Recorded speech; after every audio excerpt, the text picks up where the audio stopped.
with that, it's like, why are we trolling my wallpaper at my old house? Like, it's one of those things. Do you have nothing better to troll me about? Because it's dumb. People like to get into jealousy. Yeah, for sure. It's got to be. Jealousy. I mean, at some point, like, if I was you, I'd just be like, "Hey, I'm Mr. USA. Like, come down there, buddy." Like, I think I got a little bit more of accolades than you do at this point. So let's just keep it at that for now. I try not to come back with too many comments like that, but there was one the other day. It was like, "Your back makes your arms look so tiny." I was like, well, the judges didn't seem to think it was bad enough for me to not win the USA Championship. So, I mean, I don't usually come back like that because I don't like to sound arrogant. But in that case, I was like, sometimes you got this person in their place. Yeah. Sometimes you gotta. All right. What's going on, guys? Welcome to the eighth episodes. Eighth, right? It's 8. I don't know. 7th, 8th. Whatever. Let's roll with 8th episode of Sentenced to Greatness podcast. And today we got none other than Mr. USA, IFBB Pro Jordan Hutchinson. What's going on, brother? Not much, man. I appreciate you guys having me on today. Yeah, man. Definitely, man. Yeah, it's all pleasure. You just came on CONDEMNEDLABZ team, so I figure there's no better way to get to know you better than just bring you on the podcast and kind of ask you a few questions, shoot the shit, get to know you better, and we'll go from there, brother. Yeah, man. I've been watching you guys' podcast. You guys do an awesome job. Oh, thank you. Yeah. It's a nice thing about technology. We don't have to fucking be in the same state to get to know you now. Right. Yeah. Because y'all are all the way out in Arizona. Yeah. Yeah. Okay. Well, actually, we were both at USA's when you won that show. We were both there, actually. So yeah. Well, I remember seeing Isaac backstage. Mm-hmm. Marcel, you weren't competing, were you? No. I just got done competing for the year. Okay. I got the shit handed to me twice, and I was like, I ain't doing it the third time. Yeah. Well, I hate we didn't get to meet up back then, but yeah, at least we get to now. Yeah, man. It was it's funny because that was a good show, man. I have to say, like, I try to stay away from saying like, oh, my class was stacked. No, this fucking class was stacked. Yeah, there were like, 23, 24 guys, something like that in heavyweights. And like the first two call-outs were fucking good. There was no like slouches. Yeah, even going into the third call, there was some guys. It at finals too. They weren't even judging yet. Yeah, so it's crazy because I was watching it from the stage the entire time, so probably got a little bit different view than all of you guys. But me and my wife were sitting and like they do the first call out. And then they do, the second call out. And I'm looking at my wife and I'm like, holy shit, this first and second call out could probably all win a pro card at any national qualifier. So I was like, this class was definitely the first call out. First call out for sure. But I mean, you see some other shows. I mean, I'm not going to talk shit about any show in general, but I'm saying you see some of the other shows and you're like, this second call out could easily be a first call out or any other show.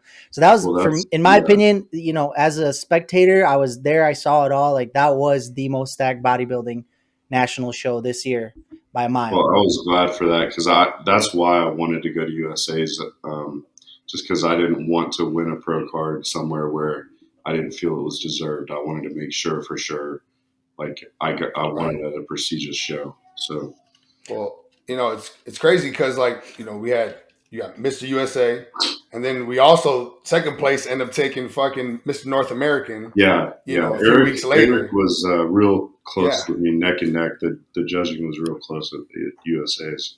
Yeah, it was at that point. Like, in my opinion, I was like, potato type of deal. It's like either one of these guys can take it, and it wouldn't be a steal. It's crazy. It's crazy because you guys looked similar, man. It was so hard to judge.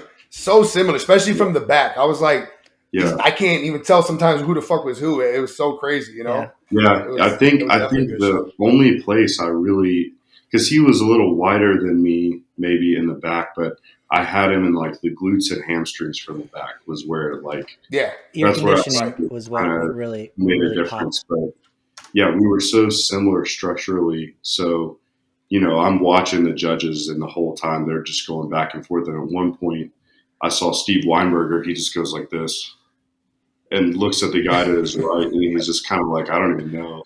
And I'm assuming that's probably what they were talking about. Is like these guys are so similar. Like who do we pick? But right. Was that the first time you got judged by Steve? That was my first national show.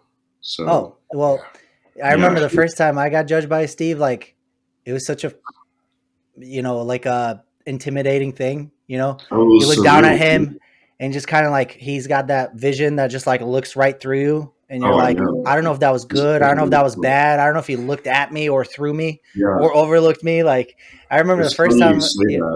Yeah. Because I was thinking that backstage when I heard Steve Weinberger calling out poses at prejudging, I was like, oh my gosh, like I'm about to be judged by Steve Weinberger. This is crazy. No shit, right? And then on top of that, you had Bob Ciccarello hosting it. So you're like, what the fuck? Is this the Olympia? And Tyler Mannion, right? Tyler Mannion was there too. Yeah. Judging.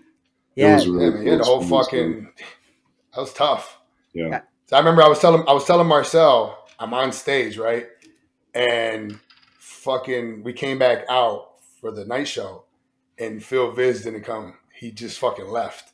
No, and I remember them calling, dude, they called his name and they were shaking their head like, he didn't come. And I look at the judges and I look at Steve and Steve looks over at Tyler and he's like, what? And he's like, he didn't show up. He just fucking shook his head. He was pissed. Oh, I bet. I was like, ooh. So here's the thing, like, as a competitor, I know, like, once you don't get that first call out, it sucks, right? Like, it crushes your soul, like, and you're like, fuck, you don't want to come back for that night show because it's like I got to sit here and fucking sock in my own shitty thoughts for the rest of this night. And then I have to step on stage again just to hit one pose and, call it a day, Right. So it's like, but you have to keep some sort of like level of respect for the judges because they remember that. They will remember that. Like for Phil Viz, for him to win a pro card at a show where Steve is judging it or Tyler's judging it now, it might be a tough. It's going to be a tall order. It's a tall order regardless, but that might make it even that much worse. They don't forget because you've got it. If you want to go pro, I've always said you've also got to conduct yourself as a pro. So Absolutely. Like if you don't show that level of professionalism that they expect in the IFBB, then you're not going to get a good look. That's part of it too. Yeah, absolutely. And what a lot of people don't understand, to win a pro card, you have to have a perfect storm. So not only do you have to obviously your physique has to be up to par to the pro level, but then on top of that, you got to hit your peak right. You got to get your tan just right. You know what I mean? There's just so many things that can go wrong. You have to conduct yourself properly. Your posing has to be on point. Hopefully you don't start sweating on stage, from being, getting ran through these poses over and over where your tan starts running.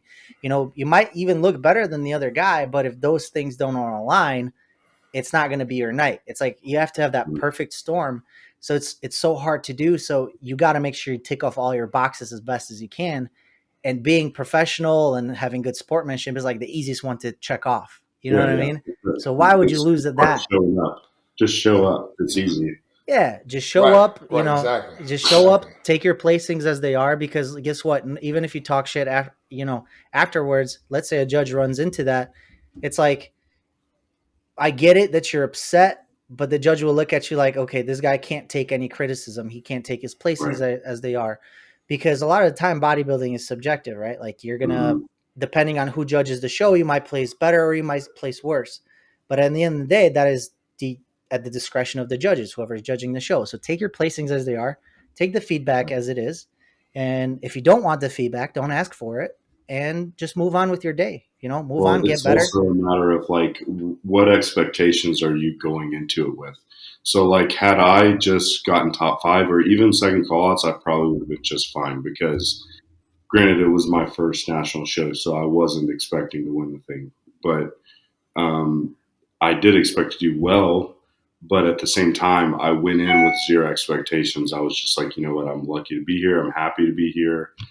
This is an opportunity I'm grateful for.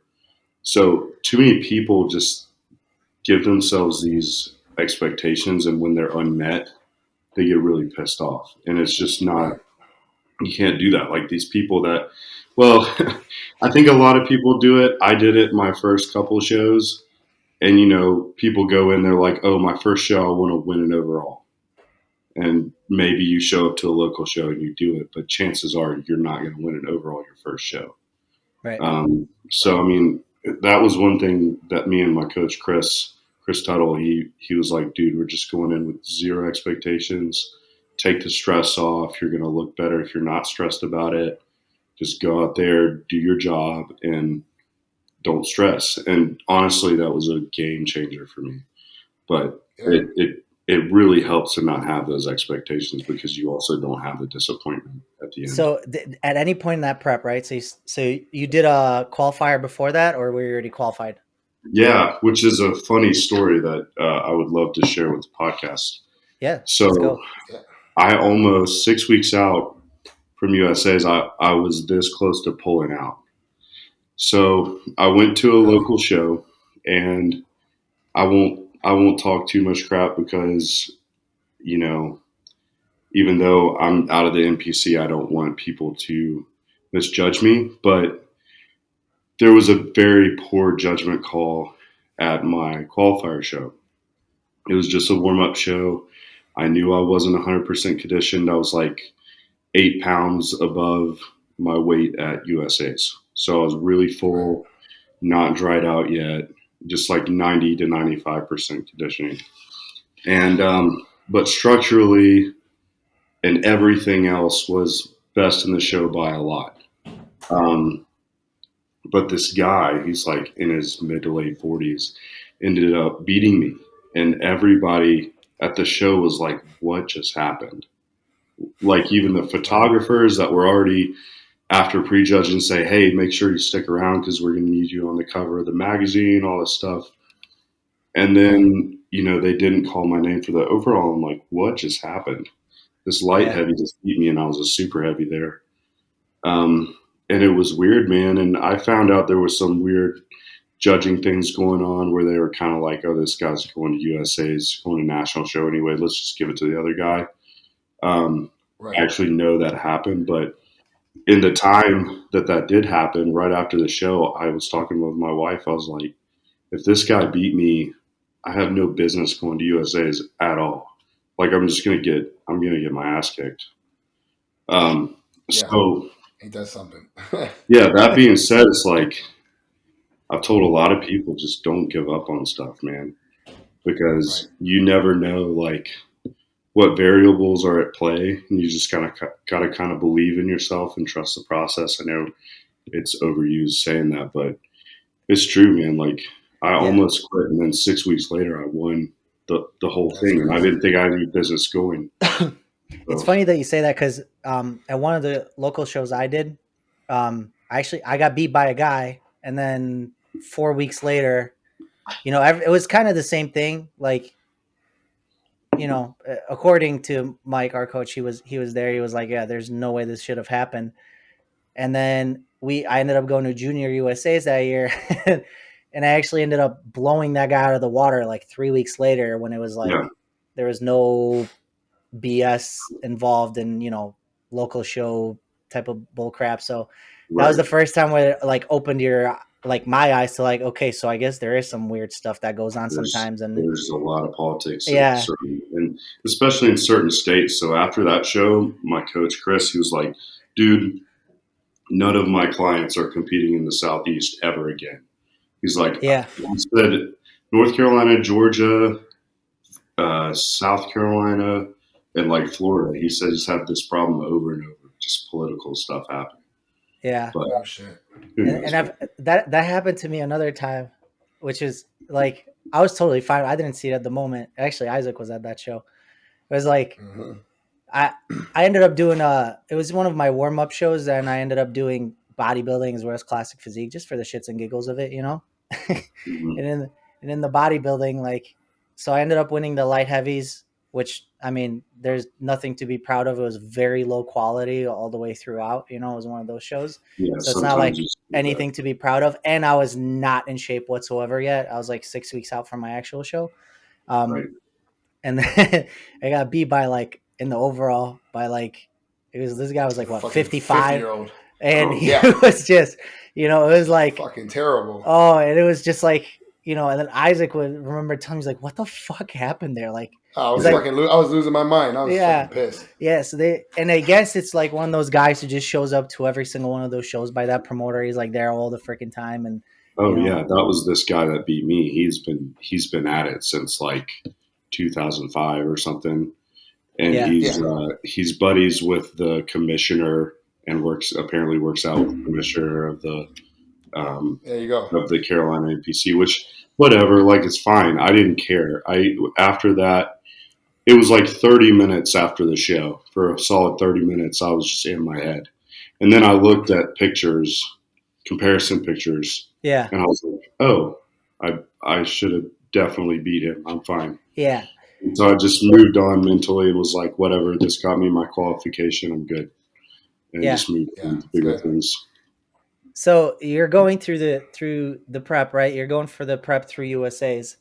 And then at any point, like, do you stop and kind of look at what's going on? You're like, fuck, do I actually have a chance to win this? Or the whole time you were like, no, just, you know, kind of so, what is it called when you just don't notice your surroundings? Like, I'm foreign. Don't mind me. I can't find the right word. No, you're good, man. I mean, when you're so oblivious. You're so oblivious to your surroundings. Yeah. While you're in prep, where you're like, no, I'm not doing this. I'm not going to win it. Or at some point where you're like, okay, I think I could do this. Like, I'm looking good. Well, there's something about that.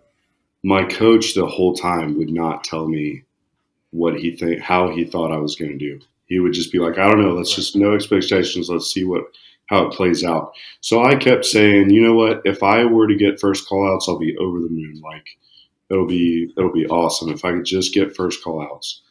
And so that was kind of what I had in my head. It was a really long prep though. I had done a forever long off season, like 2.5 years with hardly any cutting in between because I just wanted to add as much size as possible. So I was just like, you know what? I'm going to push it and gain as much size as I could. So I had to prep for a long time so I'd retain as much tissue as I could. So it was a 26-week prep total. And so, you know, early on, I was really fluffy. I started prep at like 275-ish. And I was a heavyweight at USA, so I barely made that 225 weight cut. But yeah, you know, I kept kind of asking Chris, I was like, hey man, do you think I should do a national show this year? Well, let's just keep pushing for this local show. Okay. Do you think I should sign up for USA's yet? Like I kept asking. And I think I finally signed up for USA's like 5 weeks out. Yeah. We were like, okay, we're good. You know, we can be competitive for sure. But he wouldn't tell me how good he thought I was going to be. He just wouldn't tell me. Yeah. Because he didn't want me getting that in my head and stressing out.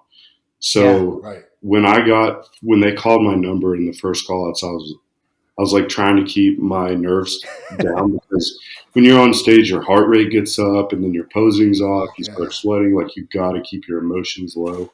That's something else we really worked on.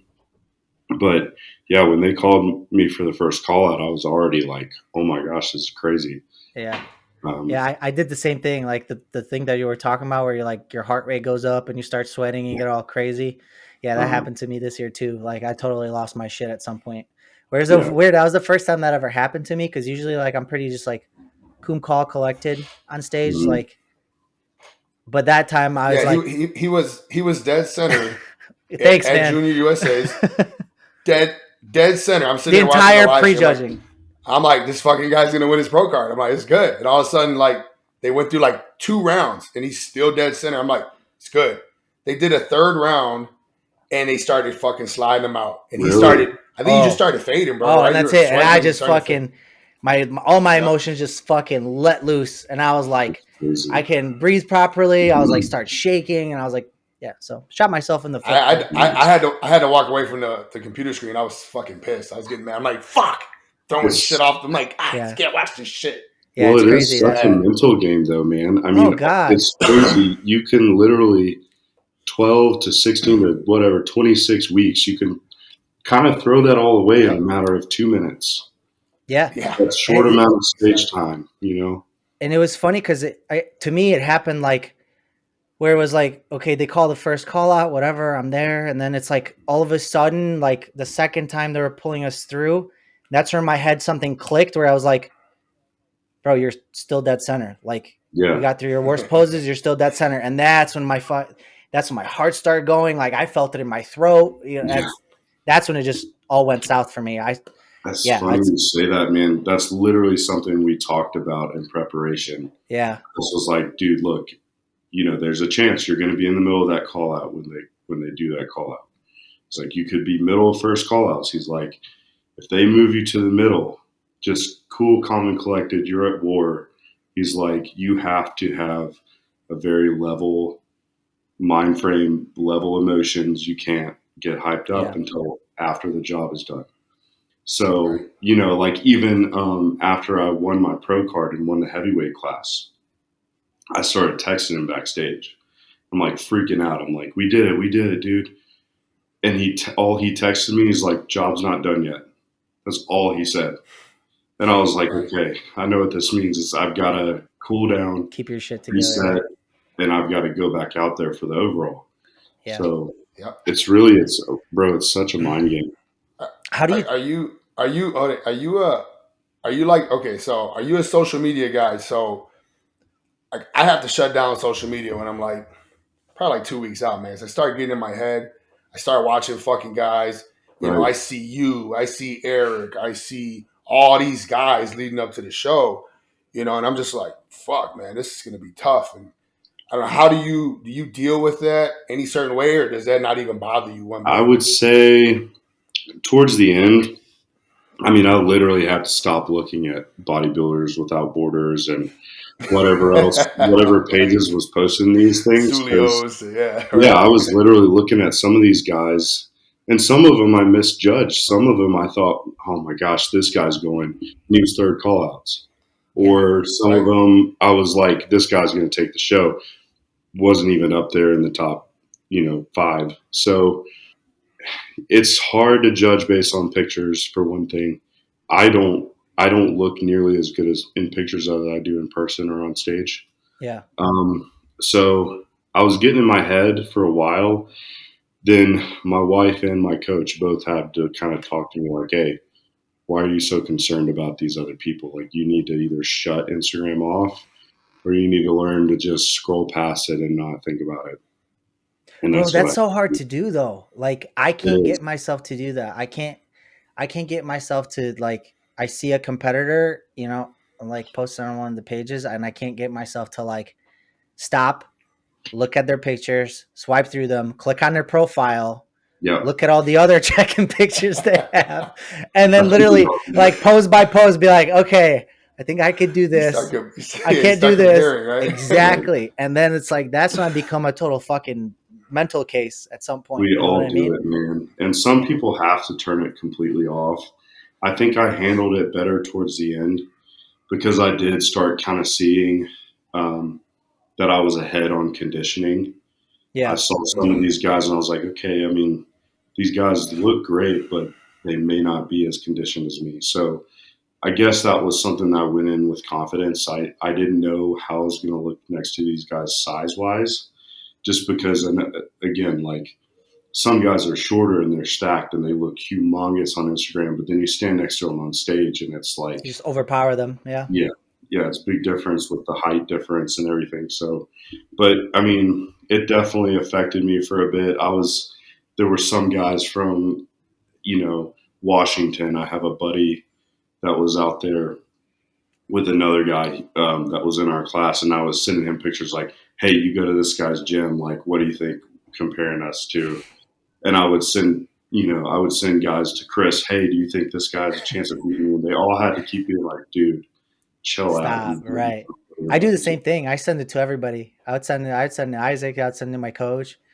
And then, at some point Isaac just realized, like, okay, I just kind of have to half-ass ignore it and just. Right. You really do. Yeah. Because you can't feed that fire. You start feeding that fire with me and I'm that's it. It's a wrap for me. Well, that's when a bodybuilder starts going downhill, is as soon as you start doubting.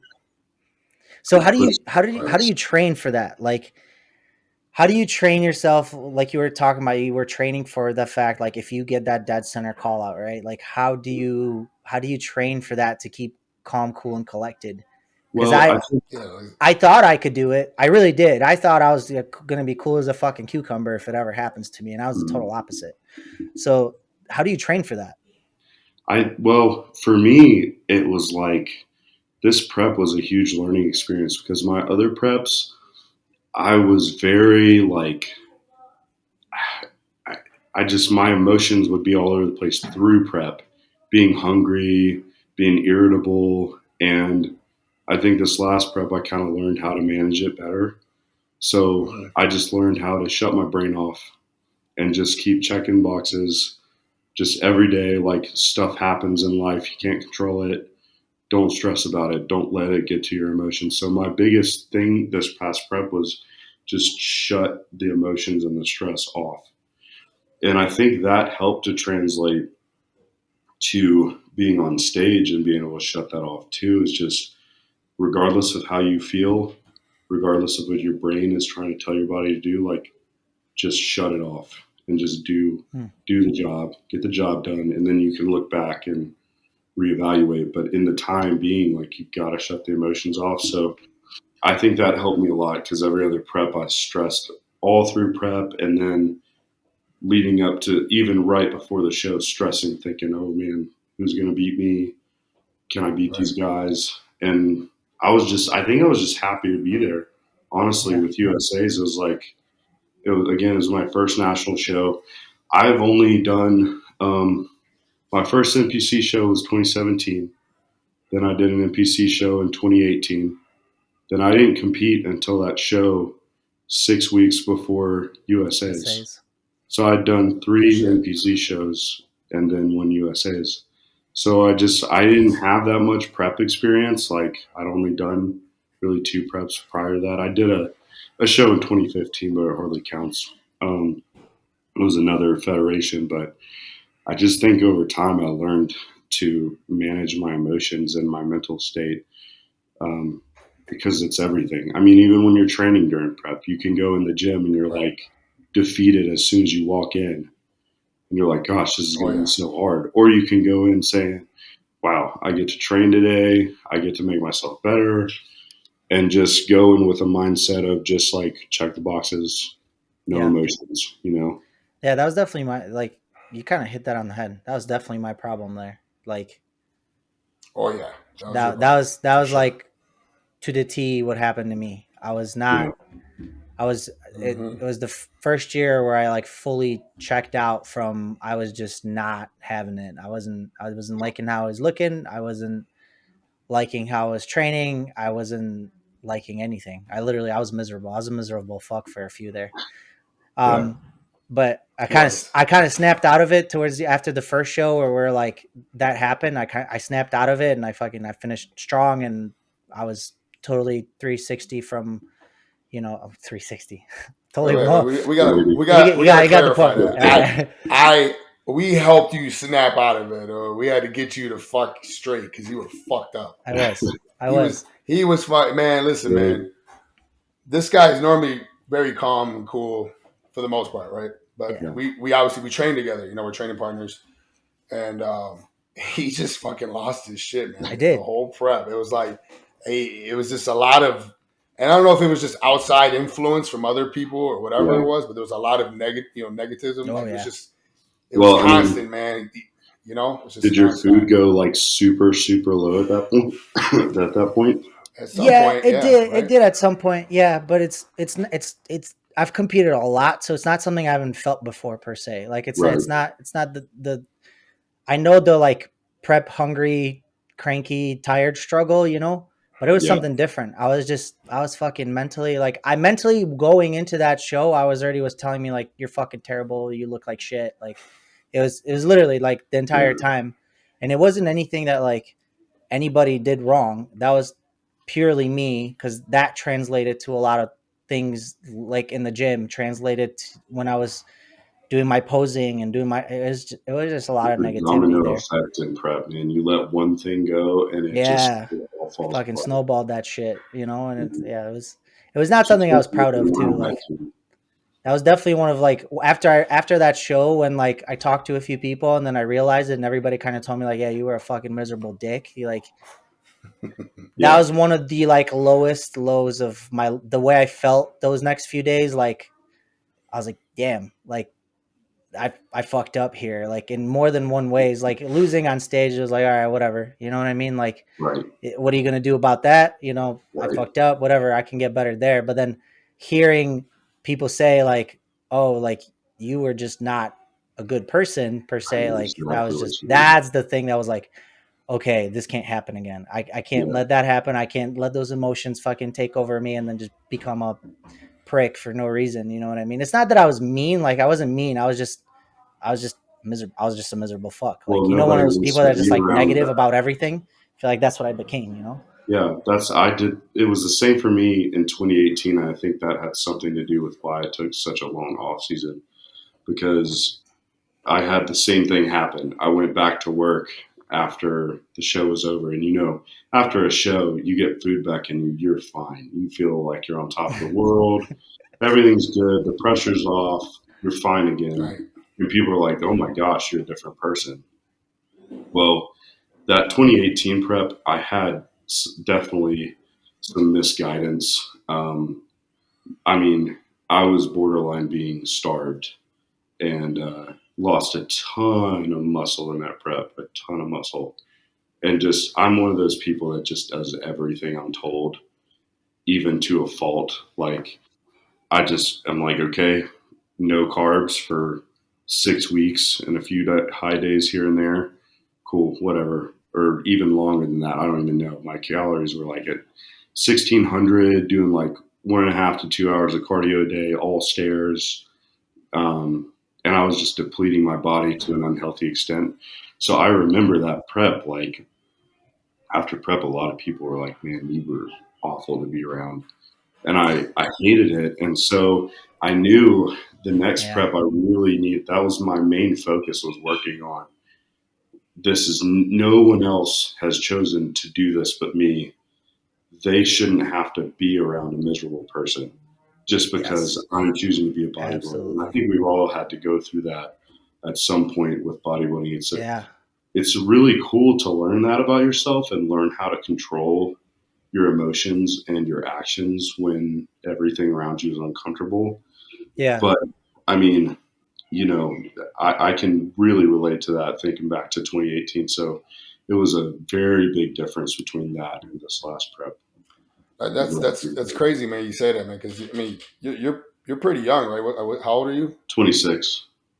Yeah. Oh, so damn. for you to like realize that shit at such a young age and like kind of gather your thoughts, I mean, that's pretty impressive, because there's not a lot of 20-year-olds that are going to sit there and all that goes through their head and they figure it out, and then all of a sudden, I mean, look at you, Mr. USA, you know? Yeah. That doesn't happen very often. No, and the thing that you say about that is that everybody has to like learn that and figure it out. For me, that was the first time that people were actually around me when I was in prep. Like all the other times before that, it was me and four walls, and that's it. Like there was nobody around me. I trained by myself. You know, it was just, you know what I mean? Like there was there's nobody there to tell me that, right? So like who are you gonna be a miserable dick to, like when you're at home with four walls? Nobody, right? You're just gonna be miserable by yourself.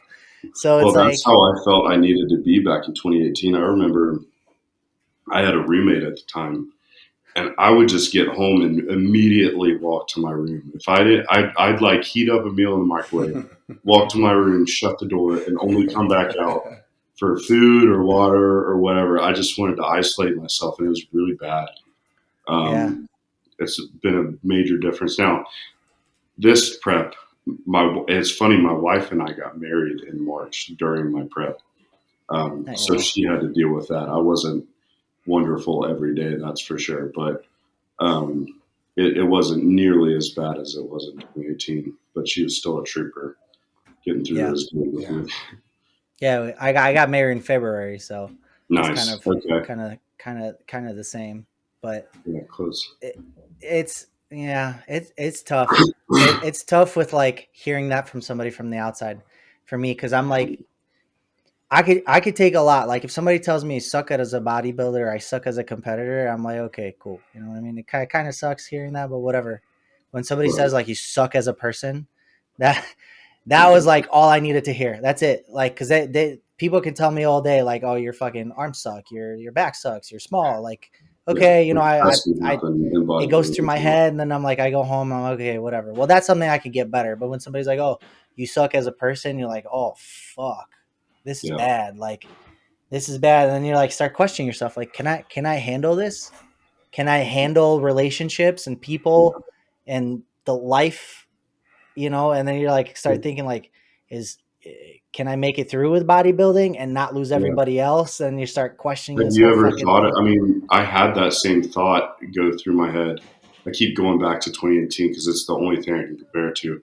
But I remember saying so many times in 2018, like, am I even cut out for bodybuilding? Like, I feel like I'm just a miserable person, and is this worth it? Like, if I can't push myself to this extent and not be miserable, then am I really cut out for it mentally?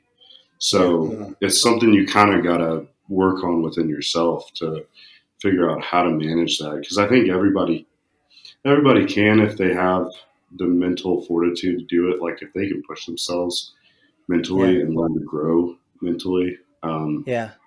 I think anybody can do it, but you know, not your average everyday person can get there mentally. Yeah. Right. How do you feel about that, Isaac? Did you ever? Because I don't know, you're hard to read in prep. You're kind of just like a wall. You know what I mean? It's kind of one of those things where it's like you can read like if he's in a good mood and a bad mood, but that I mean that's normal. So it's like some days you're like, you know, it could be like you could say like, hey, what's up? You know, just shoot the shit normal. And then some days you see like on his face like, motherfucker, don't say a word. Let's just get to training. You know, like let's just get this done. So it's like, how do you feel about that? Do you get like miserable in prep? Because like if you do, you're pretty good at hiding it. That's why I'm just wondering what's in there. Because I know you know what I mean. You're not one of those to like share that. Like feel like you're just like so mentally like set to the point and onto your goal or whatever it is that like you don't necessarily talk about that or you don't let it out much. At least you know what I've noticed. Well, I mean, myself this prep I wasn't like mentally, no, I wasn't too like bothered. You know, I wasn't hungry. Remember, I told you I wasn't hungry the whole I knew prep. that. Like, I was not starving at all. So for me, it was just because I'm in a different environment, you know, and I'm not normally I'm working a job and I'm like constantly just busy and I'm focused on that. So everything around me doesn't bother me. But you know, the difference is now I'm at the house and I don't have all that, you know, energy to waste at work. So it's like I have this bound up energy, and this time I just experienced a little more anxiety than normal. I'm not an anxious person at all, but this prep I had a little bit of that. So I don't know, it wasn't too bad this prep. It was just towards the end when I was digging deep to make that heavyweight cutoff. Yeah, yeah. Those last 3 weeks were brutal, man. That's I the was worst. digging. Yeah, I was digging deep. It was 0 carbs and fucking like 2 hours of cardio a day, and I was like, "Fuck, man." I was feeling it. I was feeling it for sure. Yeah. I was worried about like that too. It was really close. Yeah. So it's crazy how much you can learn, like outside, like what bodybuilding can teach you outside of just lifting weights and nutrition and like and dieting or whatnot. Like there's so much. Yeah, it can teach you so much. It's crazy how much like you can find out about yourself and what kind of a person you are through just doing a bodybuilding prep. It's like, oh, you really want to know what type of motherfucker you are? Let's put you on a bodybuilding prep. let those true colors shine a little bit. And let's. I mean, you got to be on your game 24 hours a day. I know everybody says this, but I say this to everybody else too. Like people that don't know a lot about bodybuilding and why it's so hard. Any other sport, any other professional sport, man, they go out, they have dinner with their family, they have 3 good meals a day, whatever they want to eat, just as long as they go and kind of train and then have their gym time, their practice time, whatever. and then they go home at night and then they just chill. It's not like there's no other sport that's this regimented. Yeah. So would you say that bodybuilding is one of, if not the toughest sport or hardest sport? Not toughest, because it's not tough. It's hard. I mean, we get in a thong and we pose on stage. It can't be that tough, but hard. I think obviously the preparation is the hardest. I think, maybe there's endurance sports that are hard, super hard physically, and maybe they have to be really on top of their nutrition. But it's still like, hang on, guys, sorry. Yeah, you're good. My cat's going nuts. But it's still like eating for performance versus eating for a physique goal is just completely different. Yeah, 100%. If I want to eat to perform in the gym, like a powerlifter would, you just eat whatever. Or like a cyclist, they're going to eat a lot of food, or a swimmer or whatever.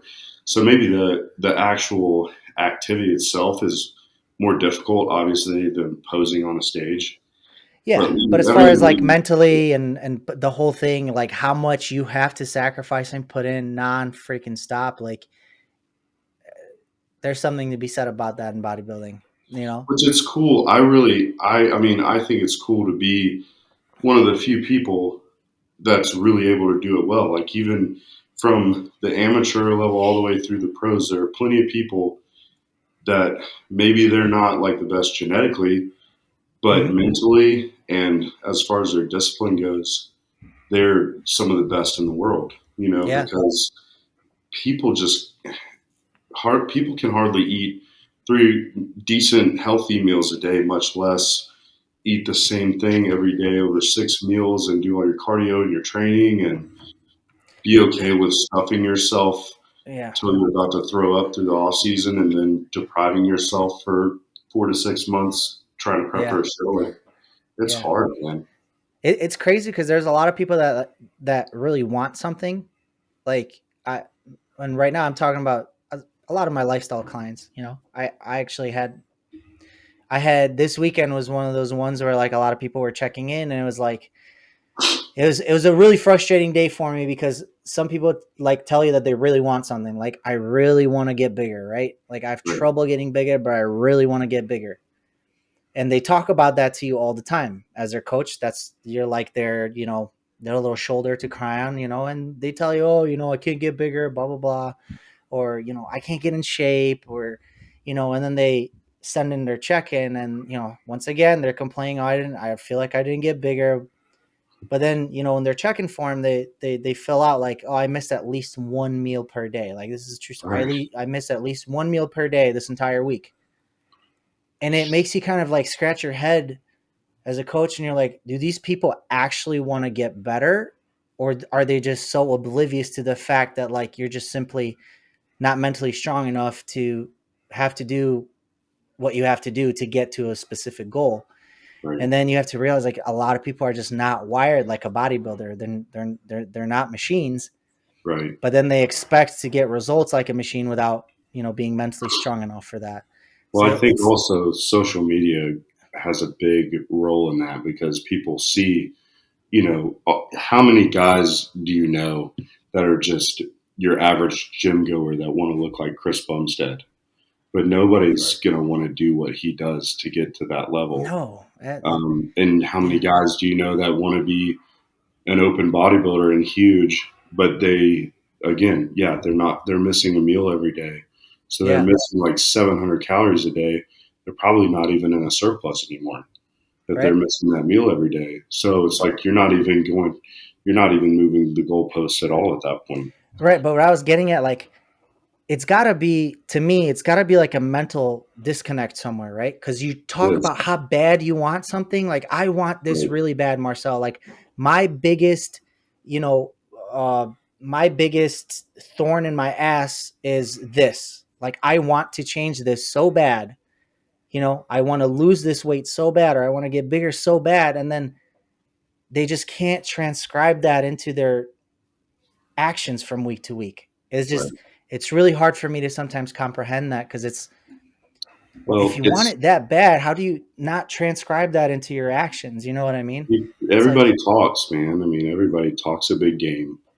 But when it comes down to actually doing what it takes to get there, you've got to learn to enjoy it somehow. Like, yeah. And something I've talked about with Michael about the whole idea of condemned labs, like just that we're living the same day over and over and over. And in bodybuilding, we're kind of this twisted mindset of like, we're okay and we look forward to this same day over and over. Like we're sentenced to this idea of like eating the same old food over and over, doing the same training sessions week to week, just progressively. And there's no entertainment in it. There's nothing fun about it. It's completely monotonous, but somehow we love it.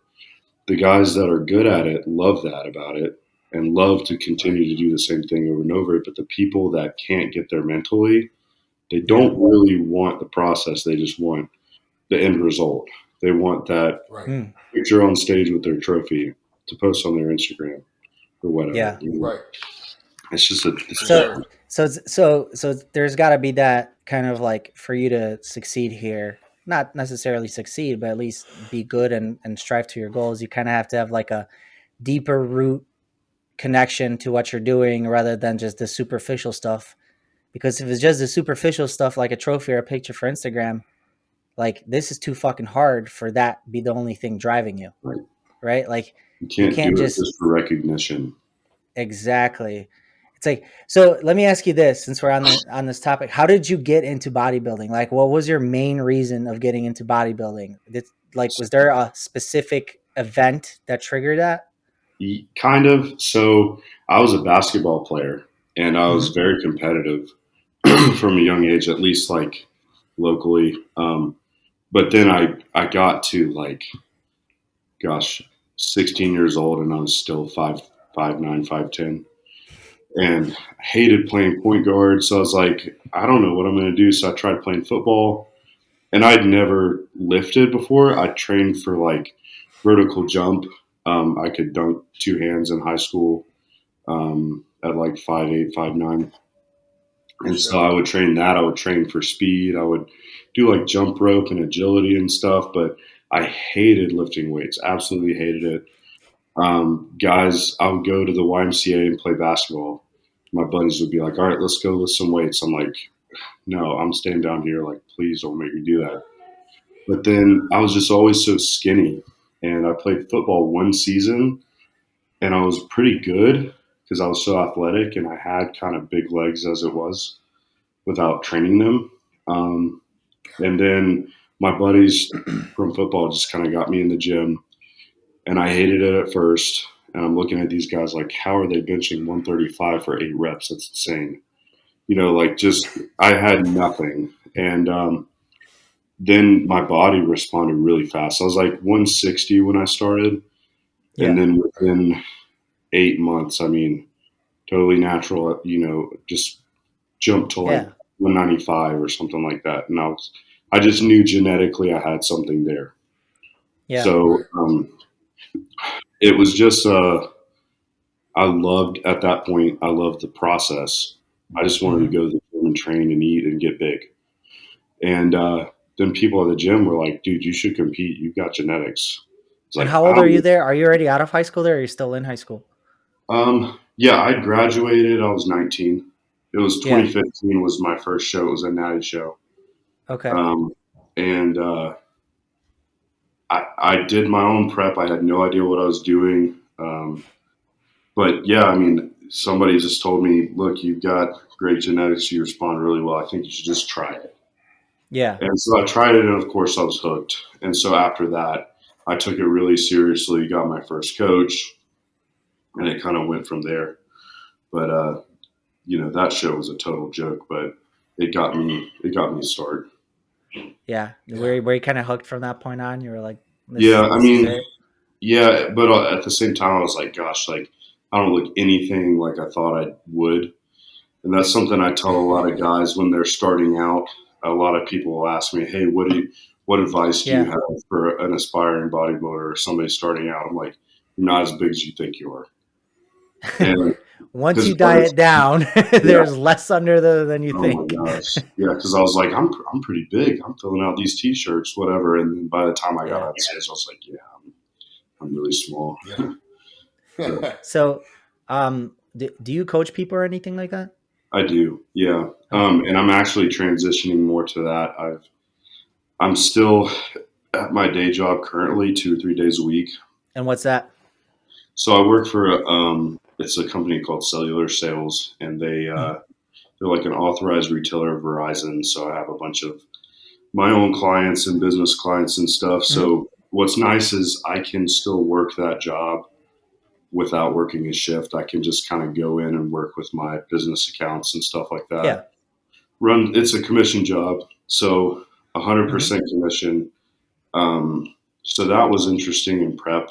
I was working full time, but then after prep, the coaching kind of just started taking off a lot more, and I've been really trying to invest a lot in my clients. So I've been backing off of my regular job and kind of juggling both, but transitioning into full-time coaching hopefully soon. So how is that, man? You win Mr. USA's, and how did the clientele start did it just pick up like instantly? Well, no. Or was it already kind of picking up just before that? I had quite a few people lined up, but I was like, look, I'm not taking anybody on until this prep is over.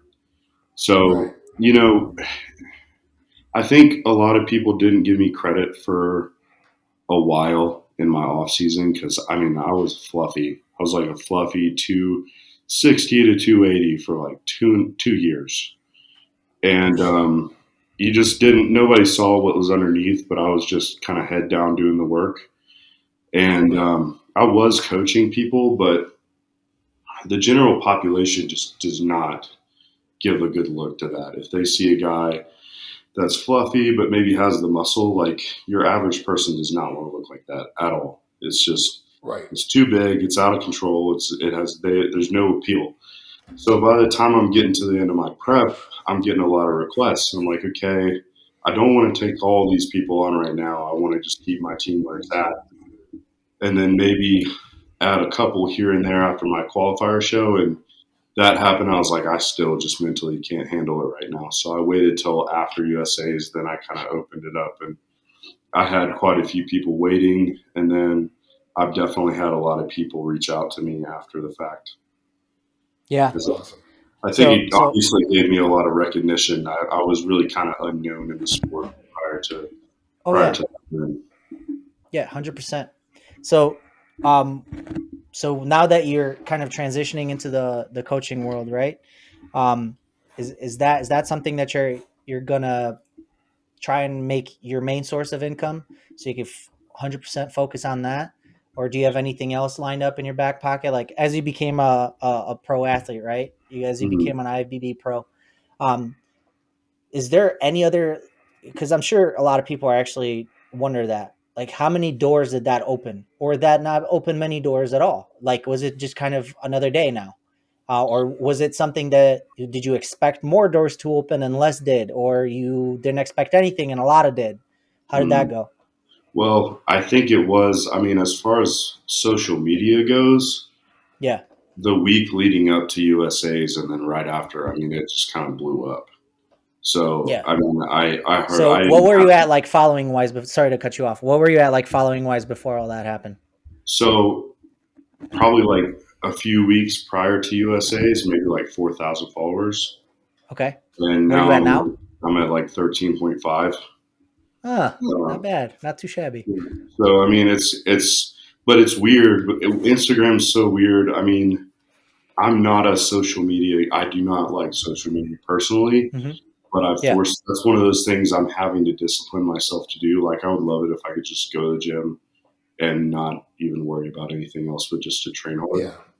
Let somebody record for you. Yeah, I'm one of those guys, but I know it's part of the game right now. And so, there's been a couple videos that I've put up that have just absolutely blown up on my page and gotten me a ton of followers that was kind of more than the show itself. It's funny. It was like a couple of my training videos in prep just totally blew up, and a bunch of pages reposted them, all these huge bodybuilding pages. But again, it's like you get all this recognition and prep when you're shredded because everybody wants to look like that. So then you go into off season, your engagement's down, it's not the same. Then you go back and prep again, and everybody cares again because you have abs. So it's just kind of that's the way the general population thinks. But it definitely, with the social media growth, it has opened a lot of doors. But it's also me planning. So I'm trying to get my YouTube going again, and just the sport's all about monetizing things. And I really admire like Dusty Hanshaw, and I watched his podcast with you guys because he coaches, but he makes himself valuable with his pages and the information he puts out that he doesn't charge for. And that's what I want to do, is to be able to have valuable information out there for people just to get something out of what I post, out of my page, whatever. And so I'm working on that because, social media is kind of one of those, it's the thing nowadays. If you really want to make it as like an entrepreneur, you've got to utilize it. It's crazy because like myself and Isaac can't stress that enough. Like, I think we both learned that by now, that it's like, okay, well, this is it. This is part of your job now. Like, with that comes a lot of like what you were talking about, where you're like, you're shredded, you're not shredded. Like, it's like we always have this monkey on. I don't know if you were with any other companies before Condemned or whatnot, but kind of okay. But it wasn't like okay, I got a monkey on my back now. Like, I gotta fucking perform because this is a source of income. This is how you pay your bills. This is how you just got to make people happy. Like, this is your job. So it's with that being said, like, do you feel like there's a monkey on your back now where like you're kind of scrambling to like, okay, well, I get the most engagement when I'm shredded, but I'm in the off season and I just turned pro. I clearly got to get fucking bigger, better, which what that entails because you took a 2.5 year off season, like you mentioned, and that's like the most unappealing thing for the general public to go through, watching somebody fucking take a 2 year off season. So like, do you feel like there's some kind of like a discrepancy in your head now where you're like fighting yourself? Like, I want to have abs, but I want to get better type of deal? I mean, a little bit, there's definitely a thought of like, I wish I had the same engagement and that people cared about my posts as much as in prep. But at the same time, I think there's a lot of people out there that also see what you're doing in the off season. They relate to that and they want to learn from that. So I think I'm comfortable in being in both phases. I want to compete as soon as possible, not because of social media or anything else, just because I want to compete as a pro. I didn't want to get my pro card just to get my pro card. I want to be a top level pro. So I think a lot of people will see value in that and want to follow that as I go into my first pro debut. Even if it is the off season, I'm going to keep it tighter than my last off season. That's for sure. But I mean, I'm not one of those guys that allows social media to determine whether I cut body fat or not. I'm strictly a bodybuilder, and I think I can bring value with both phases. But as far as the pressure goes, it's like I want to perform. I want to do well for the people that have expectations for me now. Absolutely, as well as this is a good majority of how I support my family now is everything I do within social media and outside of actual bodybuilding, because I'm not even close to winning show winnings yet. So I've got to monetize this however I can to support my family. I think what you like, the biggest thing is to play to your strengths, right? Like, obviously during prep, you're shredded.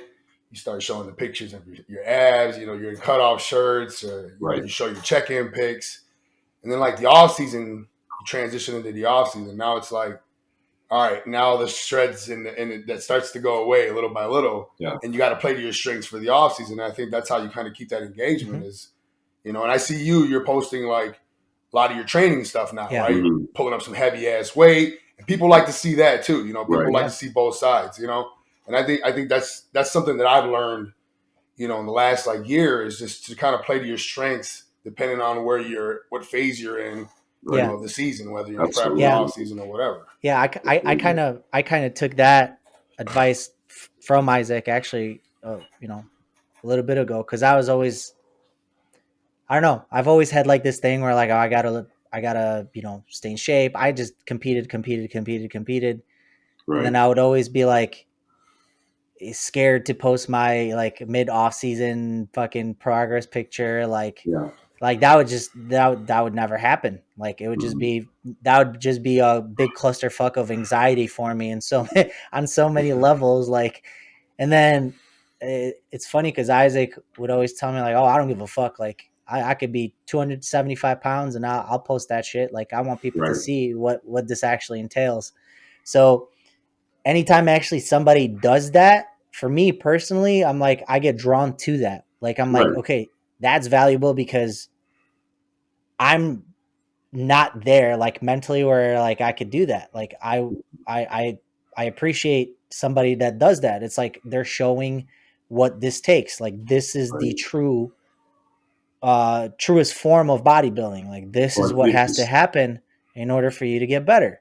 I think it's the transparency too. People 100%. So as long as like you can stay, transparent, on your social media, and as long as you create that value, like shit, you don't even have to be a pro and you can make a lot of money off of social media, like man. Well, I mean, you see some of these kids are like 16, 17, hardly have any muscle in their bodies, and they're sponsored and have by everybody and their mother, followers or whatever, or some of them way more. It's just a matter of it, whatever gets people's attention these days. I mean, it's sad that you kind of have to be clickbaity, but it's but you do have to find your niche. Like you do have to find your thing, your value, your thing that people will follow you for. Like everybody has their own kind of like marketing gimmick, not necessarily a gimmick, but like everybody has their thing, right? Like somebody can be a dad and they post their family and they're, people relate to him on that level. Like, oh, this guy is a dad and he's a badass bodybuilder. Like I can relate to that. I'm a dad and I want to get there, but I always use my family and my, as an obstacle why I can't do that. But then they see somebody, let's say like Isaac, and they're like, well, he's doing it. Why can't I do it? And that's kind of like how you create value, and you ride with that. Like you find your thing that you see the most people interact with, and it's true and it's transparent and it's relatable. And all of a sudden, like you start getting some real engagement, not just like a fire emojis on your post engagement, not some, fist bump engagement. Like you're getting people actually being like, holy shit, like this is totally me, or they'll message you saying, wow, like this is crazy. Your transformation is unbelievable. Like that's the type of stuff that you gotta run with. So if you like find your niche and you kind of see where your following is the most, that's how you can really create some sales on your profile, whether it's supplements, because people now have rapport with you. They trust you and they trust your transparency and they trust your ideas, and they will trust what you kind of advise them to do. Because where a lot of people go wrong, it's like they just kind of expect that just because, I got a pro status, or, I'm strong, or I'm good at this, just because they have that, they feel like that all of a sudden, they're going to be ahead than everybody else on sales, or, but they don't create that rapport with their audience. So it's a following, but it's not an engaged following. It's not a following where somebody trusts you.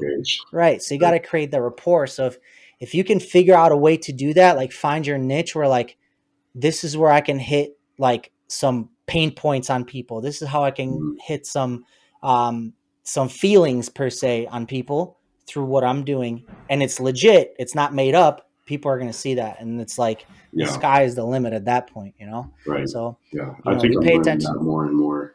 Because I mean, there's even sometimes where I'm like, man, this is a great post. This is going to really do well. I totally know what you're going to say. I already know. Yeah, some random post. I'm like, how is this even doing well? I just didn't even put any effort in this. There's a lot of stuff like that, man. Flex Friday, fucking 50,000 likes. And it's like, I spill my heart out. Like, my wife just left me, you know? It's like 3 comments. I don't know, man. But I mean, there are some things that just hit people that's relatable. Yeah. And if you can be yourself, there's somebody, and be genuine. I think that's also a key, is like, if you're super genuine to who you are, there's going to be people out there that relate. But people can see when there's some people that try to put this fake persona on Instagram, on social media, that drives me nuts, because you see right through it. Everybody sees it's fake and it's not natural for them. So I've always tried to make sure I stay true to who I am, at least. And eventually people that like what I do will engage, and as long as I'm being me and being transparent, like we said. Yeah. Don't you find that hard to do sometimes? Like staying true to that on Instagram? I mean, like, maybe because there's so many pressures there. You try so hard. You're like just trying to get engagement, just to get engagement. And then I realize I'm like, yeah, I don't really sound like me. I don't really use those kind of emojis or talk like that. And, you know. Yeah. So. But then sometimes you see that person and that person is doing 20 times better as you. Does that make you wonder, like, fuck, should I be doing this? Well, that's another thing that I've kind of run into myself, is I've noticed there's a lot of, I tend to be kind of a super humble person, in the fact of, like, I'm not around just constantly saying, oh, I'm Mr. USA. I won this title, and I'm not constantly saying these things just because I have, you know, just to get recognition for things I've done. But there are some people that are like that, and they're so, and for some reason people like to follow that because it's confident. But to me, sometimes it comes off as total arrogance, and just like absolutely, like, I can't stand it when people are cocky when they don't really have the room to be. So I've noticed that too, is a lot of guys like that do well on Instagram. It's just not me. I can't be that guy that's just always trying to show out, or these guys that go in the gym and they'll put up a video that's just totally a clickbait video. And then some of them end up tearing a pec or tearing a bicep and getting injured because they're trying to do something to show up for social media. I just can't do those kind of things, man. It's just not me. But I look at those people and think, why do people follow that when this dude he's so annoying? Like, he's so into himself. And how do people not see that, you know? Well, and then you kind of sometimes follow like guys like Bradley Martin, and you're like, exactly, perfect example. You're like, whoa, but this guy is like, is he doing that because that's actually him, or he was just like, he's totally fooling everybody? Which, like, I mean, he's totally fooling the world, you know? Like, he's like, he seems more genuine than maybe. Like, for a second when you said Bradley Martin, I was thinking that guy with the fake weights, and I can't remember his name. Brad Castleberry. Yes. When you said Bradley Martin, I was thinking Brad Castleberry. That's why I said perfect example. Yeah. Because there's guys like that. It's like, how do they even have a following? They're clowns, you know? Dude, I've met both those guys at the Arnold in 2015, and both, believe it or not, super cool fucking guys. Really? Like, you know, man, I just was not expecting that. And both of them were like talking, and, you know, like, I'm talking to them one-on-one. They're just walking around the expo, and I'm like, these guys aren't bad. I thought they were fucking douchebags. Yeah. Right. Nah, man, they were super cool. It's just they do it for the money, man. It's exactly how it is, you know. Yeah, I guess you can't knock them, you know. You never know what people are like in real life, but it is funny because like I'm friends now with Juji Mufu, and I went out and trained with him and filmed with him and my training partner, my buddy Ranson. And he's definitely, like, when I met him, I thought maybe he was going to be super wild like he is in all his videos, and he's definitely a much more chill guy than I expected. So there's always a social media persona that you kind of have to be more animated than you actually are in real life. You know? Definitely. for sure. Yeah. I've noticed that. Like I've noticed that throughout like the last few years that, you know, like I'm pretty relaxed and I'm not a cocky guy. You know, I'm pretty humble myself. But I notice that when I'm like loud, obnoxious, or I'm act like an asshole or a goofball, that people like that shit. You know, and it's weird. Like if I'm just messing around in my stories, people are like commenting and laughing about this and that, and I could just be like joking around and like, you know, just completely not me. And people love that shit. They eat it up. It's so crazy to me that what people actually want to hear and see compared to how you really are. Like it's just, it blows my mind sometimes, man. Yeah. So at what point do you start changing that? Like at what point does it something click when you're like, okay, I should just roll with this? You know what I mean? Like I get it. Like we all want to stay true to ourselves, right? Like we do. I think all three of us can say, you know, obviously Jordan, I just met you, but from what the bearings that I'm getting is like you're a level-headed dude. You're pretty strong up there in the head, and you're set straight on a straight path. You know, you're not some, you know, I'm not gonna say any names, but not all over the place. Exactly. Yeah. So it's like, but at what point do you just go like, well, fuck, maybe it's worth it. Like, right. Like, would it be nice to support your family off of being a big dummy on Instagram? Right. Some influence. You know what I mean? Like, it's like, can you knock it? Maybe not. Cause it's like, here I am working, you know, a full-time job, working my ass off, you know what I mean? To put a roof over, you know, our family's head. Right. And then there's people who are just dummies on Instagram for like an hour a day, and it's right. And they're doubling your income. I mean, like, how can you knock that? You know, it's hard because we're also in the era of such a short attention span. That's why, like, these reels on Instagram and TikTok, that's why they're blowing up, because people can't sit for longer than 30 seconds and watch something, you know, which is pretty sad because if you want to give something of value and share knowledge, share experience, you kind of have to have longer than 30 seconds. I mean, for most things. So, I mean, I guess a lot of people still do YouTube and everything. Like, the people will watch this podcast, but it really is. There's this era of like, okay, I'm bored. Let's swipe past this, you know. And so you also have to figure out how to reel people in, get their attention, and hold them there. That's what I'm trying. It's an art. It's an art. It's definitely an art. It is. Yeah, it's got to be. It's funny that you say that about the reels. I never even looked at it that way, because I was wondering, like, the whole fucking rave and wave about TikTok. It was like, I was like, for the longest time, I was like, I don't get it. Like, I don't get what's so enticing about these videos, you know, and these challenges. And I'm not a fan. Yeah, but then you really think about it, and you're like, well, you can really get a point across in like this short period of time, and like, because that's what we're the era that we're in. We're in an era of a short attention span. Mm-hmm. So it's just interesting that you said that, because I never thought of it that way. I was just kind of like, oh, I guess it's like the new thing. I mean, it's kind of scientifically proven. Why are you off your knees? Why are you on your knees? My wife just walked in and she's like tiptoeing on her knees so the camera can't see her. She brought food for me, you know. Dude, that's what my wife did the same thing on a podcast one time. She like crawled behind me so she wouldn't get seen on camera. I'm like, what are you doing? You just look silly. Anyway, but it's just interesting because there's demons on our shoulders. Well, I don't know about if on your guys' shoulders, but sometimes like I look at that and I'm like, fuck, I should just be a dummy on Instagram. You know what I mean? Like, I should just be a dummy on Instagram and then, you know, be a totally different person sometimes. Like, and it's just like, you know, I wonder at what point, you know, those people that made it that way decided like, all right, I'm fine with this. I could just be a public dummy, and then at home I'm a different person. Yeah, but it's also, I think it's also something that I've noticed. I'm proud of the people. Like, I may not have hundreds of thousands of followers, but I gained the respect of some people that I really looked up to.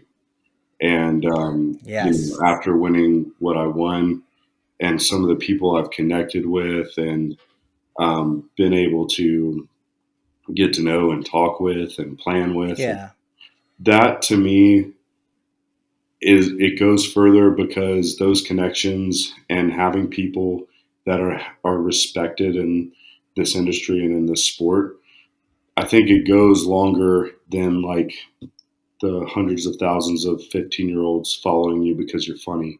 It gives you more credibility, right. I think, if you have the network of people that are respected in the sport and that know what they're talking about and that bring value to the sport rather than just funny gym video, I guess it just comes down to what you value as a person, Do you value quantity over quality, or is it the opposite? Is really what it comes down to, right. In my opinion.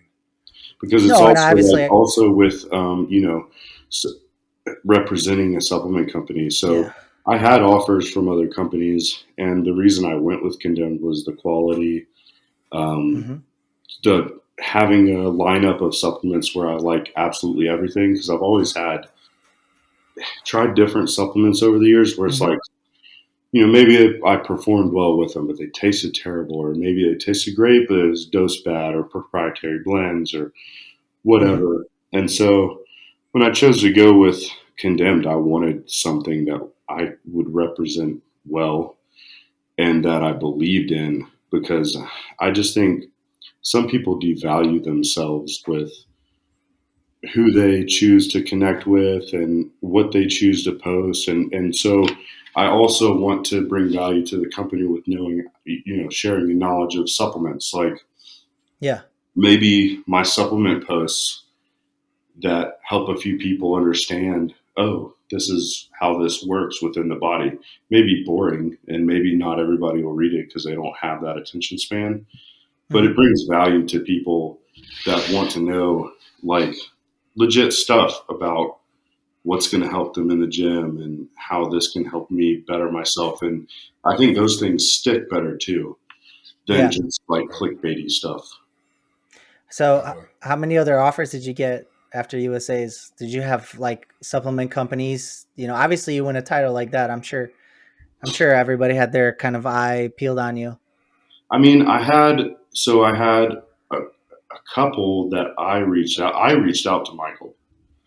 Oh, really? Yeah. Okay. So, and it was when he had COVID. So, he was like, he was July, like August, kind of out of it for a bit. And so I was wondering if it was even going to be a possibility, but I was in contact with a few different companies. A bunch of little companies hit me up, and a bunch of little clothing companies that I would never agree to be like a part of, just a bunch of little things. And then some that were like, okay, this is a really good offer, but and I would they would send me supplements and I'd be like, I just can't in good conscience tell people to take this stuff. I really just can't, because I know it's going to taste bad. Like, people are going to hate this, or, maybe it didn't sit well in my stomach. I can't sit there and say I take it if I don't take it.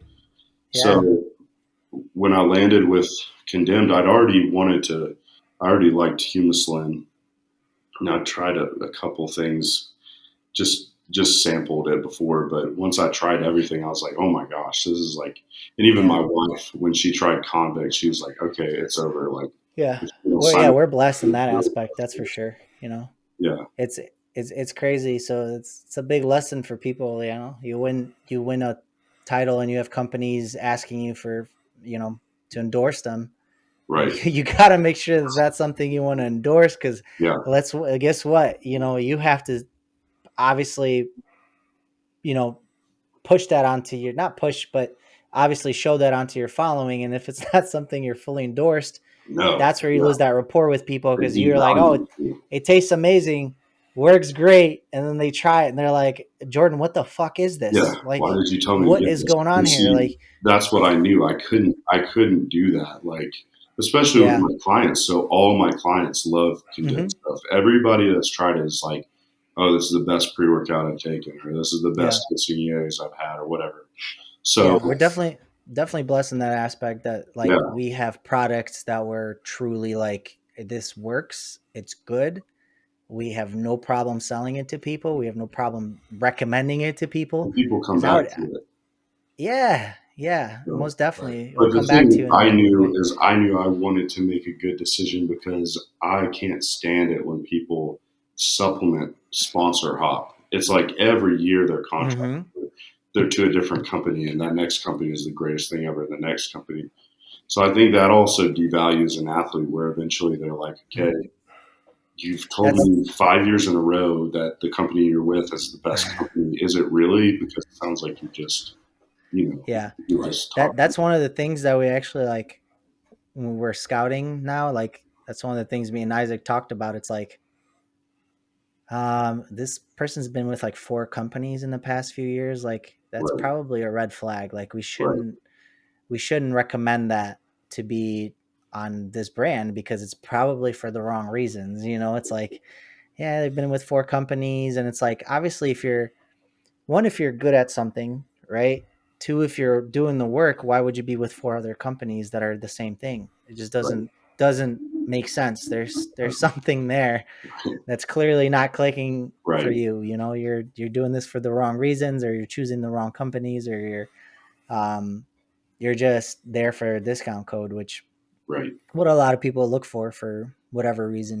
They want to be part of something, or they want And to they just want to put that code in their bio, and people are just dying to say they're sponsored. Like I've known some people to get a decent offer for an ambassadorship, but they want the title of sponsored, and they're just would kill for that title versus just an ambassador. I'm like, show the company what you're worth, and then maybe they'll offer something. But amen, brother. Amen. That is something that that is widely overlooked in this industry now. People just take shots on people just because they have a title or they want a show, and then it turns out that just because they did that doesn't mean anything. Yeah, is it like a great accolade?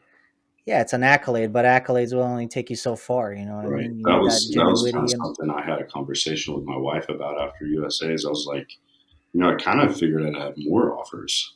Like I really didn't have that many people reaching out to me, and I realized I'm like, and I was talking to a few different guys. They're like, dude, it's not the old days where you get a contract with the company just because you went pro, because now they can put you in magazines, because there's plenty of other people that are no names in the sport, but they have a big following, and a company would profit much better from that versus just a title, So it's a different day and age, and you've got to make yourself valuable outside of that for sure. And it looks like you guys have done a great job of that.